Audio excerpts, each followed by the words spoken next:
இன்றைக்கி நம்ம மார்க்கெட்டில் இருக்கக்கூடிய எல்லா இண்டெக்ஸும் நெகட்டிவில் தான் க்ளோஸ் ஆகிருக்கு. ஆனால் இந்த சில்வர் கோல்டு மட்டும் இன்றைக்கி பாசிட்டிவில் க்ளோஸ் ஆகியிருக்காங்க. பிஎஸ்சி, பாலிகேப்பு, மசகான் டெக்ஸ் ஷிப் பில்டர்ஸ், கோரமண்டல், ஐஆர்டிஏ ஷேரை பற்றி நம்ம வந்து பார்க்கலாம். ஷேரை பற்றி பார்க்குறதுக்கு முன்னாடி இந்த ஸ்டாக் பாத் டு ஹெல்த் இந்த புக்கில் இருந்து பாயிண்ட் ஒன்று பார்த்துட்டு போகலாம்.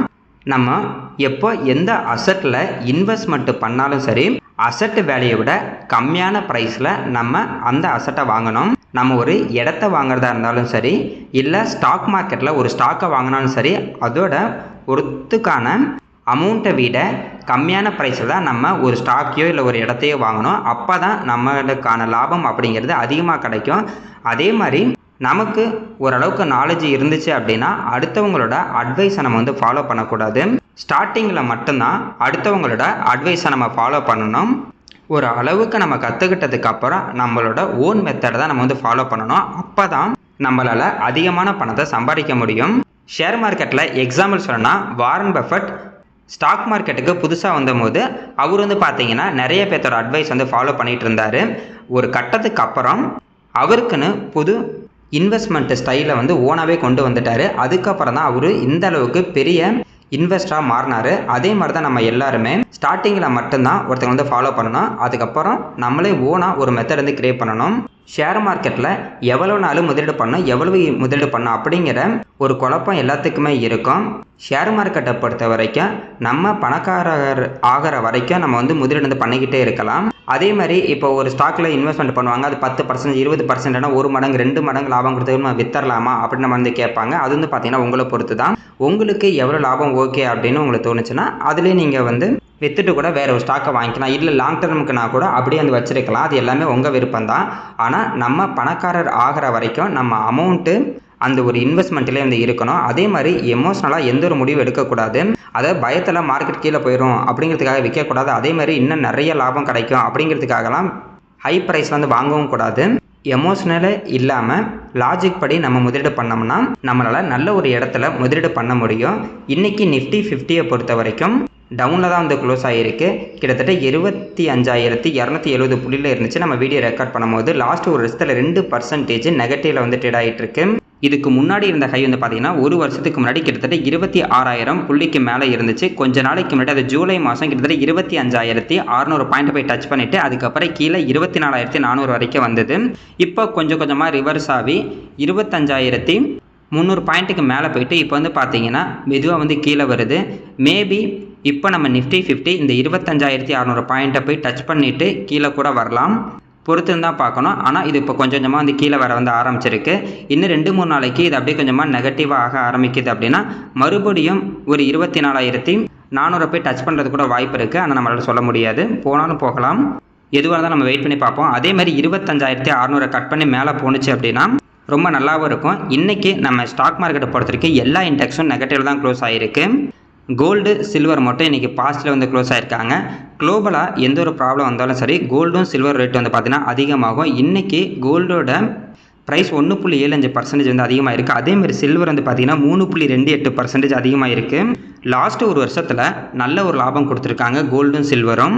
இன்னமும் இந்த யூஎஸ் டாரிஃப் இஷ்யூலாம் போயிட்டு இருக்கனால கோல்டு சில்வர் வந்து பார்த்திங்கன்னா நிறைய பேர் முதலீடு பண்ணிகிட்டு இருக்கனால இந்த ரெண்டோட ப்ரைஸ் வந்து அதிகமாகிட்டே இருக்குது. பார்க்கலாம் எது வரைக்கும் நம்ம அதிகமாகுதுன்னு. பாலிகேப் இந்தியா இன்றைக்கி அந்த ஸ்டாக் வந்து பார்த்திங்கன்னா அதோட ஹிஸ்ட்ரி ஹையை தாண்டி இருக்குது. இந்த ஸ்டாக்கை நம்ம அந்த 4,800 இருக்கும்போது கூட நம்ம வந்து பேசிகிட்டு இருந்தோம். அதாவது இந்த கம்பெனிக்கு ஒரு இஷ்யூ வந்தது. ப்ளஸ்ஸு பிர்லா குரூப்பு, அதானி இந்த மாதிரி கம்பெனி வந்து பார்த்தோன்னா கேபிள் அண்ட் ஒயர்ஸ் பிஸ்னஸில் வந்து என்டர் ஆகிட்டாங்க. அதனால் இந்த கம்பெனிக்கெல்லாம் ஏதாவது ப்ராப்ளம் வரும் அப்படின்ற ஒரு நியூஸ் வந்தனால இந்த ஸ்டாக்கோட ப்ரைஸ்லாம் அதோட ஹையில் இருந்து நல்ல லோ ப்ரைஸ் வந்து கீழே போனாங்க. இது எல்லாமே வந்து பார்த்திங்கன்னா ஒரு டெம்பரரியாக தான் இருக்கும் நம்ம வந்து சொல்லியிருந்தோம். ஆமாங்க, இப்போ ஏதோ ஒரு கம்பெனி புதுசாக ஒரு செக்டருக்குள்ளே வராங்கன்னா அது கொஞ்ச நாளைக்கு மட்டும்தான் வந்து இம்பேக்ட் வந்து ஆகும். அதுக்கப்புறம் வந்து பார்த்திங்கன்னா அதில் ரொம்ப ஸ்ட்ராங்காக இருக்க கம்பெனி எல்லாமே மறுபடியும் ரெக்கவர் ஆயிடுவாங்க. அதே மாதிரி தான் பாலிகேப்பை பொறுத்த வரைக்கும் ரொம்ப ஸ்ட்ராங்கான ஒரு கம்பெனி, நல்ல ஒரு க்ரோத்தில் இருக்கக்கூடிய கம்பெனி. கேபிள்ஸ் அண்ட் ஒயர்ஸில் வந்து பார்த்தீங்கன்னா நல்ல ஒரு பொசிஷனில் இருக்கக்கூடிய கம்பெனி இந்த பாலிகேப் இந்தியா. இந்த மாதிரி நல்ல ஒரு கம்பெனிக்கு ஏதாவது டெம்பரவரியாக ஒரு ப்ராப்ளம் வரும்போது அதை நம்மளுக்கு ஏற்ற மாதிரி யூஸ் பண்ணிக்கணும். யாரெல்லாம் அந்த 4,800 5,000 இருக்கும்போது வாங்கியிருந்தாங்களோ இன்றைக்கி வந்து பார்த்திங்கன்னா நல்ல ஒரு லாபம் வந்து எடுத்திருப்பாங்க. 4-5 மாதத்தில் கிட்டத்தட்ட அந்த 4800 5000 இப்போ 7600 மேலே போயிருக்கு. நல்ல ஒரு லாபங்க உண்மையாலுமே. பார்க்கலாம், இது அப்படியே பிரேக் பண்ணி இன்னமும் இன்க்ரீஸ் ஆனிச்சுன்னா ரொம்ப நல்லாவே இருக்கும். நம்ம என்ன பண்ணால் இதுக்கப்புறம் இதே மாதிரி சூப்பரான ஒரு கம்பெனிக்கு ஏதோ டெம்பரவரி, அதாவது இந்த கம்பெனியில் பிரச்சனை கிடையாது, வேறு ஒருத்தங்க இந்த ஃபீல்டுக்கு வந்திருக்காங்க, இல்லை குளோபலாக அதை ப்ராப்ளம் வந்தனால அந்த கம்பெனி ஸ்டாக்கோட ப்ரைஸ்லாம் கீழே போகுது அப்படின்னா நம்ம ஒரு நல்ல ஒரு வாய்ப்பை யூஸ் பண்ணிக்கலாம். நம்மளும் டவுனில் இருக்கும்போது வாங்கியிருந்தோம், ஆனால் ஒரு நல்ல ஒரு லாபத்தில் தான் விற்றுட்டு நம்ம வெளியே வந்துட்டோம். பிஎஸ்சி லிமிட்டெடு இந்த ஸ்டாக் பார்த்தீங்கன்னா கிட்டத்தட்ட 3000 மேலே இருந்துட்டு இப்போ 2160 இந்த மாதிரி ட்ரேட் ஆகிட்டு இருக்கு. இதுக்கு முன்னாடி உள்ள லோ பார்த்தீங்கன்னா 2100 வரைக்கும் போணுச்சு. இதுக்கு முன்னாடி பார்த்தீங்கன்னா கிட்டத்தட்ட ஏப்ரல் மாதத்துக்கு முன்னாடி, அதாவது இந்த மார்ச் ஏப்ரலில் 1320 இந்த மாதிரிலாம் போணுச்சு. அதுக்கப்புறம் பார்த்தீங்கன்னா கொஞ்சமாக இன்க்ரீஸ் ஆகி 3000 வரைக்கும் போனாங்க. இப்போ கொஞ்சமாக கீழே இறங்கியிருக்காங்க. பார்க்கலாம், இதுக்கு முன்னாடி இந்த லோ பார்த்தீங்கன்னா 2100, அதில் போய் டச் ஆகிட்டு கொஞ்சம் மேலே போணுச்சுன்னா ரொம்ப நல்லாயிருக்கும். பிஎஸ்சியை பொறுத்த வரைக்கும் இவங்க பார்த்தீங்கன்னா பாம்பே ஸ்டாக் எக்ஸ்சேஞ்சு தான். இவங்க கடைசி வரைக்கும் இருந்துக்கிட்டு தான் இருப்பாங்க. இந்த ஸ்டாக்கில் நிறைய பேர் என்ன பண்ணுவாங்கன்னா லாங் டர்முக்கு முதலீடு பண்ணியிருப்பாங்க. ஏன் அப்படின்னா இப்போ இண்டிவிஜுவல் கம்பெனியில் நம்ம முதலீடு பண்ணும்போது அந்த கம்பெனி க்ளோஸ் ஆகுமா இல்லை எப்படி இருக்கும் நம்மளுக்கு தெரியாது. ஆனால் இந்த மாதிரி ஸ்டாக் எக்ஸ்சேஞ்சில் பார்த்தீங்கன்னா லாஸ்ட் வரைக்கும் இருந்துக்கிட்டு தான் இருப்பாங்க. நம்ம இந்தியா பொறுத்த வரைக்கும் என்எஸ்சி அண்ட் பிஎஸ்சி இது ரெண்டுமே லாஸ்ட் வரைக்கும் இருந்துகிட்டு தான் இருப்பாங்க. அதே மாதிரி லாபம் யார் எடுத்தாலும் சரி, இல்லை நஷ்டம் யார் எடுத்தாலும் சரி, இவங்களுக்கான கமிஷன் இவங்களுக்கு போயிட்டுருக்கும். அதனால் இவங்க லாபத்தில் தான் இருப்பாங்க. பார்க்கலாங்க, மார்க்கெட்டு இப்போ டவுனில் போகாமல் கொஞ்சம் ரிவர்ஸ் ஆனிச்சுன்னா மேபி இதை கூட ஒரு சப்போர்ட்டாக எடுத்துகிட்டு மேலே போனாலும் போகலாம். நம்ம பொறுமையாக வெயிட் பண்ணி பார்ப்போம். அடுத்தது Mazagon dock ship builders. Current price 3000 trade ஆகிட்டு இருக்கு. இந்த ஷேர் பார்த்தீங்கன்னா இதுக்கு முன்னாடி கிட்டத்தட்ட 3800 பக்கத்தில் போணுச்சு. அதுக்கப்புறம் கீழே 2600 வரைக்கும் வந்தாங்க. இப்போ கொஞ்சமாக ரிவர்ஸ் ஆகி மேலே போய்கிட்டு இருக்கு. இப்போ இந்த ஸ்டாக்கோட ப்ரைஸ் 3000 இருக்குது. இதுக்கு முன்னாடி இருந்த ஹை பார்த்தீங்கன்னா கரெக்டாக அந்த 3000 தான் இருக்குது. கரெக்டாக அதை பிரேக் பண்ணி மேலே போகிற மாதிரி இருக்காங்க. மேபி இதை பிரேக் பண்ணி மேலே போணுச்சுன்னா கிட்டத்தட்ட ஒரு 3300 வரைக்கும் கூட போகலாம். இல்லை மார்க்கெட் இப்போ டவுன் ஆகுது அப்படின்னா மறுபடியும் 2600 கூட வரலாம். பார்க்கலாங்க, அதை பிரேக் பண்ணி மேலே போகுதா இல்லை கீழே வருதா அப்படின்னு. மேலே போணுச்சுன்னா ரொம்ப நல்லாவே இருக்கும். இன்றைக்கி நான் என்ன பண்ணேன்னா இந்த ஸ்டாக்கில் கிட்டத்தட்ட இன்வெஸ்ட்மெண்ட் ஒரு 50 குவான்டிட்டி நான் வாங்கினேன். நான் வாங்கினது பார்த்தீங்கன்னா காலையிலேயே வாங்கிட்டேன். 2% அதிகமாக இருக்கும்போது ஒரு 3052 என்னமோ இருக்கும்போது வாங்கிட்டேன். இப்போ நெகட்டிவில் போயிட்டுருக்கு. கிட்டத்தட்ட ஒரு 4000 என்னமோ இப்போதைக்கு எனக்கு இன்றைக்கே ஒரு நாள் நெகட்டிவில் இருக்குது. 1,52,000 என்னமோ பண்ணியிருந்தேன். பார்க்கலாம், கொஞ்சம் அவசரப்பட வேணாம்னு நான் காலையில் தான் நினச்சேன். ஏன் அப்படின்னா வெள்ளிக்கிழமையே நான் நிஃப்டி 50 பார்த்தபோது இந்த ஹையில் இருந்து கொஞ்சம் மறுபடியும் கீழே வர மாதிரி தான் இருந்துச்சு. அதனால் இன்னும் கொஞ்சம் கீழே போனதுக்கப்புறம் வேறு ஒரு ஸ்டாக் அதை வாங்கிக்கலாம் அப்படின்ற மாதிரி இருந்தேன். ஆனால் இன்றைக்கி காலையில் தூங்கி அப்போ தான் எந்திரிச்ச உடனே நான் பார்த்தீங்கன்னா வாங்கிட்டேன். கொஞ்சம் பொறுமையாக இருந்திருக்கலாம். பார்க்கலாம், ஒன்று இந்த ஹையை உடச்சிட்டு மேலே போனுச்சுன்னா ரொம்ப நல்லாயிருக்கும். Coromandel international limited current price 2223 trade ஆகிட்டு இருக்கு. இந்த ஸ்டாக் பார்த்தீங்கன்னா கிட்டத்தட்ட 2700 மேலே போயிட்டு இப்போ கீழே டவுனில் தான் ட்ரேட் ஆகிட்டு இருக்கு. அதோட இது லோ பார்த்தீங்கன்னா 2200 இருக்குது. கரெக்டாக 2200 டச் பண்ணதுக்கப்புறம் கொஞ்சமாக இன்க்ரீஸ் ஆகிட்டு இருக்காங்க. பார்க்கலாம், இந்த கோரமண்டல் இன்டர்நேஷனல் பார்த்தீங்கன்னா ஃபார்மிங்கில் தான் இருக்காங்க. அதாவது அக்ரிகல்ச்சருக்கு தேவையான உரம், பூச்சிக்கொல்லி மருந்து, சீட்ஸு எல்லாமே சேல் பண்ணிகிட்டு இருக்காங்க. நல்ல ஒரு க்ரோத்தில் இருக்கக்கூடிய ஒரு கம்பெனியும் கூட. பார்க்கலாம், இப்போ ஹையில் இருந்து இப்போ நல்ல ஒரு டவுனில் ட்ரேட் ஆகிட்டு இருக்கு. மேபி இது ஒரு சப்போர்ட்டாக எடுத்துகிட்டு மேலே போணுச்சுன்னா ரொம்ப நல்லாயிருக்கும். போன வாரம் இந்த ஸ்டாக் வாங்கியிருந்தேன். நான் வாங்கினதுக்கு அப்புறம் பார்த்தீங்கன்னா 4%, 5% அடுத்த நாள் இன்க்ரீஸ் ஆனிச்சு. அப்போயே அந்த 2-3 நாள்லேயே நான் சேல் பண்ணிட்டேன். 4% நம்ம லாபத்தில் சேல் பண்ணேன். 4% அப்படிங்கிறது கம்மியான பர்சன்டேஜ் அப்போல்லாம் யோசிக்காதீங்க. அமௌண்ட் பெருசாக இருந்துச்சுன்னா அந்த 4% அப்படிங்கிறது நல்ல ஒரு அமௌண்ட்டாகவே இருக்கும். நான் மினிமம் பார்த்தீங்கன்னா ஒரு ஸ்டாக்கில் ஒரு 1.5 லட்சம் இல்லைனா 2 லட்ச ரூபாய் கம்மியாக நான் முதலீடு பண்ண மாட்டேன். கேபிட்டல் அதிகமாக இருந்துச்சுன்னா நம்மக்கிட்ட பர்சன்டேஜ் கம்மியாக இருந்தாலுமே, அதாவது கம்மியான பர்சன்டேஜ் நம்மளுக்கு லாபம் கிடைச்சாலுமே அமௌண்ட் பார்த்தீங்கன்னா பெருசாக இருக்கும். வெயிட் பண்ணி பார்ப்போம் இந்த கவர்மெண்ட் என்ன ஆகுதுன்னு. அடுத்தது IRDA இந்த ஸ்டாக்கை பற்றி கேட்டிருந்தாங்க. Indian renewable development agency. இவங்க பார்த்தீங்கன்னா ரினியூவபிள் எனர்ஜியில் தான் இருக்காங்க. ரினியூவபிள் எனர்ஜியில் இருக்கக்கூடிய எல்லா கம்பெனிக்கும் இவங்க ஃபைனான்ஸ் கொடுத்துட்ருக்காங்க. எக்ஸாம்பிளுக்கு இப்போ ரினியூவபிள் எனர்ஜினா சோலார் பவர் இருக்குது, அதுக்கப்புறம் பார்த்தீங்கன்னா காற்றாலை இருக்குது. இந்த சோலார் எனர்ஜி ப்ளஸ் காற்றாலை வைக்கிற கம்பெனி எல்லாத்துக்கும் இவங்க ஃபைனான்ஸ் கொடுத்துட்ருக்காங்க. ஜென்ரலாக ரினியூவபிள் எனர்ஜி அப்படிங்கிறது இந்தியாவில் நல்ல ஒரு க்ரோத்தில் இருக்குது. இந்தியாவில் மட்டும் இல்லைங்க, குளோபலாகவே நிறைய பேர் ரினியூவபிள் எனர்ஜிக்கு நிறைய கான்சன்ட்ரேஷன் பண்ணிகிட்ருக்காங்க.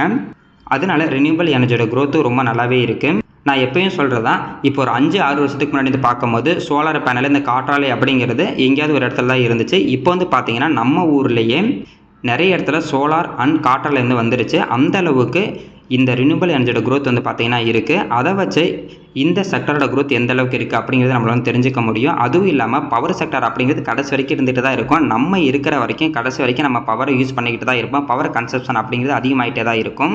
அதனால இந்த பிஸ்னஸ் கடைசி வரைக்கும் இருந்துக்கிட்டு தான் இருக்கும். இவங்க பார்த்தீங்கன்னா ஒரு கவர்மெண்ட் கம்பெனி. அடுத்தது இவங்களோட கீ ரேஷியோ வந்து பார்த்தலாம். மார்க்கெட் கேப் 45,000 கோடிக்கு மேலே இருக்குது. கரண்ட் ப்ரைஸ் 160 ரூபாய்க்கு வந்து ட்ரேட் ஆகிட்டு இருக்கு. 52 வீக் லோ 137, 52 வீக் ஹை 240 ரூபாய். ஸ்டாக்கோட பி ரேஷியோ 28 இருக்குது. இண்டஸ்ட்ரி பி ரேஷியோ 25 இருக்குது. புக் வேல்யூ 38 ரூபாய். டிவிடெண்ட் ஈல்டு 0, அதாவது இவங்க எந்த ஒரு டிவிடெண்ட் வந்து கொடுக்கல. ROCE 9% இருக்குது. ROE 18% இருக்குது.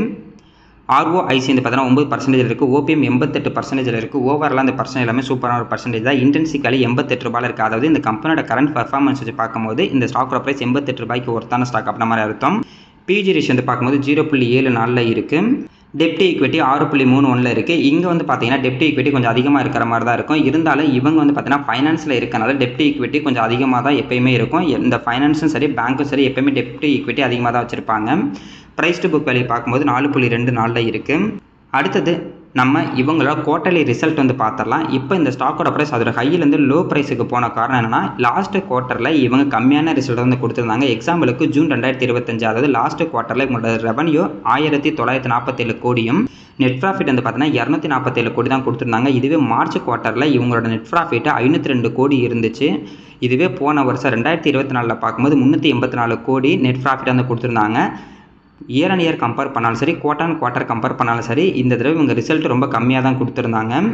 இது காரணம் என்னென்னா, இவங்க ஒரு கம்பெனிக்கு வந்து லோன் வந்து கொடுத்துருந்தாங்க. ஆனால் அந்த கம்பெனி பேங்க்ரப்ட் ஆயிடுச்சு. அதாவது அவங்களால பிஸ்னஸ் வந்து ரன் பண்ண முடியல அப்படின்ற மாதிரி சொல்லிட்டாங்க. அதனால் இவங்களுக்கு வர வேண்டிய அந்த பிரின்சிபல் அமௌண்ட்டு ப்ளஸ் வட்டி வந்து பார்த்தீங்கன்னா இவங்களுக்கு வராத மாதிரி இருக்குது. அதனால தான் இவங்க ரிசல்ட் இந்த வந்து கொஞ்சம் அடி வாங்கியிருக்கு. இந்த ஒரு நியூஸ்னாலையும் இந்த ஸ்டாக்கோட ப்ரைஸ் வந்து கீழே கொண்டு போயிருக்காங்க. ஷேர்ஸை பொறுத்த வரைக்கும் எந்த அளவுக்கு ஒரு கம்பெனி லாபம் எடுக்குதோ அந்த அளவுக்கு அந்த கம்பெனியோட ஷேர் வந்து பார்த்தீங்கன்னா இன்க்ரீஸ் ஆகிட்டே இருக்கும். எப்போ ஒரு கம்பெனியோட ப்ராஃபிட் அடி வாங்க ஆரம்பிக்குதோ அப்போ அந்த கம்பெனியோட ஷேர் வந்து பார்த்தீங்கன்னா டவுன் ஆக ஆரம்பிக்கும். அடுத்தது நம்ம இவங்களோட ப்ராஃபிட் அண்ட் லாஸ் ஸ்டேட்மெண்ட் வந்து பார்க்கலாம். மார்ச் 2015 இவங்களோட ரெவன்யூ 1188 கோடியை நெட் ப்ராஃபிட்டாக 272 கோடி வந்து கொடுத்துருக்காங்க. இதுவே மார்ச் 2025 இவங்களோட ரெவன்யூ 6754 கோடியும் நெட் ப்ராஃபிட் வந்து பார்த்தீங்கன்னா 1699 கோடி வந்து கொடுத்துருக்காங்க. அதாவது இயர் அண்ட் இயர் பார்க்கும்போது எல்லா வருஷமும் இவங்களோட ரெவன்யூ அதிகமாகிட்டு இருக்கு, நெட் ப்ராஃபிட் வந்து பார்த்தீங்கன்னா அதிகமாகிட்டு இருக்குது. இது வந்து கண்டிப்பாக வந்து பாசிட்டிவாக இருக்கும். இப்போ லேட்டஸ்ட் குவார்ட்டரில் இவங்க கம்மியான ரிசல்ட் கொடுத்துருக்காங்க. அது இப்போதைக்கு வந்து பார்த்தீங்கன்னா இந்த குவார்ட்டர் மட்டும்தான் அஃபெக்ட் ஆக வந்து நிறைய வாய்ப்பு இருக்குது. ஆல்ரெடி அஃபெக்ட் ஆகி இப்போ தான் கொஞ்சமாக அந்த ப்ரைஸ் வந்து பார்த்தீங்கன்னா இன்க்ரீஸ் ஆகிட்டு இருக்கு. மேபி அடுத்த குவார்ட்டர் நல்ல ரிசல்ட்டு கொடுத்தாங்கன்னா இந்த ஸ்டாக்கோட ப்ரைஸ் மறுபடியும் இன்க்ரீஸ் ஆகிறதுக்கு வந்து நிறைய வாய்ப்பு இருக்கும். நம்ம வெயிட் பண்ணி பார்ப்போம். அடுத்து நம்ம இவங்களோட CAGR வந்து பார்க்கலாம். சேல்ஸ் க்ரோத்தை பொறுத்த வரைக்கும் லாஸ்ட் 5 வருஷத்தில் 23% இருக்குது. ப்ராஃபிட் க்ரோத்தை பொறுத்த வரைக்கும் லாஸ்ட் 5 வருஷத்தில் 51%. அது இந்த கம்பெனிக்கு வரக்கூடிய sales growth plus profit growth வந்து பார்த்தீங்கன்னா ஆவரேஜாக 23%க்கு மேலே சேல்ஸும் ப்ராஃபிட் க்ரோத் வந்து 51%க்கு மேலே இருக்குது. ஸ்டாக்கோட ப்ரைஸ் வந்து பார்த்தீங்கன்னா இன்னும் 3 வருஷம் கூட வந்து முடியலை. அதை லிஸ்டாகி லாஸ்ட் வருஷத்தில் 31% வந்து நெகட்டிவில் இருக்குது. ஒரு வருஷத்துக்கு முன்னாடி இந்த ஸ்டாக்கில் ஒருத்தர் முதலீடு பண்ணியிருந்தா கூட 31% இப்போதைக்கு நெகட்டிவில் இருப்பாங்க. ரிட்டர்ன் அண்ட் ஈக்விட்டி வந்து பார்த்தீங்கன்னா 16%க்கு மேலே இருக்குது. ஓவரால் அந்த பர்சன்ட் எல்லாமே சூப்பரான ஒரு பர்சன்டேஜ் தான். ஷேர் ஹோல்டிங் பேட்டர்னை பொறுத்த வரைக்கும் ப்ரொமோட்டர்கிட்ட 71%, FI-ட்ட 2.04% ஷேர் ஹோல்டிங் இருக்குது. DI-ட்ட வந்து பார்த்தீங்கன்னா 2.95% ஷேர் ஹோல்டிங் இருக்குது. LIC வந்து பார்த்தீங்கன்னா இப்போ இந்த லேட்டஸ்ட் குவார்ட்டரில் 2.21% ஷேர் வந்து அக்குமுலேட் வந்து பண்ணியிருக்காங்க. அதாவது LIC இந்த ஸ்டாக் வந்து வாங்கியிருக்காங்க. இது கண்டிப்பாக கொஞ்சம் பாசிட்டிவாக இருக்கும். அடுத்து ரீட்டைல் பீப்புள்கிட்ட 23.24% ஷேர் ஹோல்டிங் இருக்குது. இப்போ தான் DIயில் LIC வந்து வாங்கியிருக்காங்க. பார்க்கலாம் அடுத்த குவார்ட்டரில் இன்னும் நிறைய மியூச்சுவல் ஃபண்டு வாங்கினாங்கன்னா ரொம்ப நல்லாயிருக்கும். கரண்ட் ப்ரைஸ் 160 ரூபாய்க்கு வந்து ட்ரேட் ஆகிட்டு இருக்கு. முன்ன பார்த்த மாதிரி லாஸ்ட் ஒரு வருஷத்தில் 30% நெகட்டிவில் இருக்குது. இந்த ஸ்டாக்கோட ப்ரைஸ் பார்த்தீங்கன்னா 300 ரூபாய்க்கு மேலே போயிட்டு கீழே 140 ரூபா வரைக்கும் வந்துச்சு. இப்போ கொஞ்சமாக ரிவர்ஸ் ஆகி 160 ரூபா பக்கத்தில் வந்துருக்கு. பார்க்கலாங்க, மார்க்கெட் நல்லா இருந்து மறுபடியும் இது கொஞ்சமாக இன்க்ரீஸ் ஆனால் ரொம்ப நல்லாயிருக்கும். நிறைய பேர் இந்த ஸ்டாக் வந்து இந்த 220 ரூபா 250 ரூபா இருக்கும்போதெல்லாம் வாங்கியிருந்தாங்க. இந்த மாதிரி இந்த ஸ்டாக்கோட ப்ரைஸ் கீழே வரும்போது நம்மகிட்ட அமௌண்ட் சொன்னால் கொஞ்சமாக வந்து வாங்கிக்கிட்டே இருந்தோம்னா மறுபடியும் இந்த ஸ்டாக்கோட ப்ரைஸ் எப்போ ரிவர்ஸ் ஆகுதோ அப்போ நம்மளுக்கான லாபம் அப்படிங்கிறது கிடைக்கும். எந்த ஒரு ஸ்டாக்காக இருந்தாலும் சரி நம்ம கையில் வாங்கிட்டோம்னா அது கொஞ்சமாக கீழே போணுச்சுன்னா நம்ம அக்குமுலேட் பண்ணால் தான் நம்மளோட ஆவரேஜ் ப்ரைஸ் அப்படிங்கிறது குறையும். என்கிட்டையும் இந்த ஸ்டாக் வந்து பார்த்தீங்கன்னா இருக்குது. கொஞ்ச நாளைக்கு முன்னாடி தான் நான் வந்து கொஞ்சமாக அக்குமுலேட் பண்ணேன். அதாவது ஃபஸ்ட்டு வந்து எனக்கு 20% நம்ம நெகட்டிவில் இருந்தது. அதுக்கப்புறம் நான் வந்து அந்த 140 ரூபா 145 ரூபா போகும்போது கொஞ்சம் வாங்கினேன். அதனால் அந்த 20%லேருந்து இப்போதைக்கு 10% தான் எனக்கு வந்து நெகட்டிவ் வந்து இருக்குது. இந்த குவார்ட்டரில் நல்ல ரிசல்ட் கொடுத்தாங்கன்னா ரொம்ப நல்லாயிருக்கும். வெயிட் பண்ணி வந்து பார்ப்போம்.